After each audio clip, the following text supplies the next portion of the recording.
అందరికి నమస్కారం అండి. నేనండి. ఎన్నికల ముందు ఇవ్వమని అడగాలి, ఒక్క అవకాశం ఇచ్చాక లేదని చెప్పి తప్పించుకోవాలి. అనుభవం టీవీ నుండి ఆత్మకూరు అంజిబాబుని మాట్లాడుతున్నా అండి.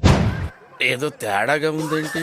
గతంలో 2019 ఎన్నికల ముందు ముఖ్యమంత్రి స్థానానికి పోటీ చేసేందుకు నేను సంసిద్ధం అంటూ చేశావు వ్యాఖ్యలు. ఇక ఈనాడు ఓ ఉప మంత్రి అయి ఉండి ఆర్థిక వ్యవస్థపై అవగాహన లేదంటూ చెప్పే నీ మాటలు విన్నాక దేంతో నవ్వాలో తెలియక సతమతం అవుతున్న ప్రజలు.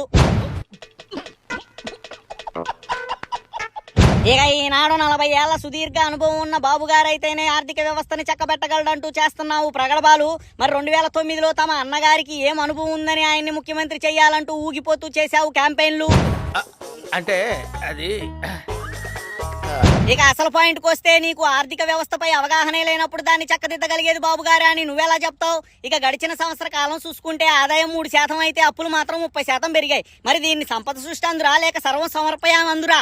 ఇక ఇప్పటి వరకు ఎన్నో పోరాటాలు చేశా అంటూ చెప్పుకుంటూ కొడతావు బిల్డప్. మరో 15 ఏళ్లు పొత్తు కొనసాగిస్తూ బాబును చిన్నబాబును ముఖ్యమంత్రి చేయడమే తమ పోరాటాల అంతర్భావమా? ఓ పాలి చెప్పు.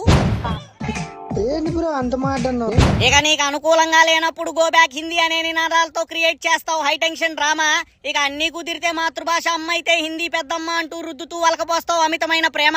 అయినా నువ్వు సొంతగా పార్టీ ఎట్టింది ప్రజలకు సేవ చేసేందుకా లేక నీకు అనుగుణంగా మాటలు మార్చి పొత్తులతో పదవులు దక్కించుకొని పబ్బం గడిపేందుకా అంటూ పలువురు రాజకీయ విశ్లేషకులు గుసగుసలాడుతున్నారని సమాచారం అండి.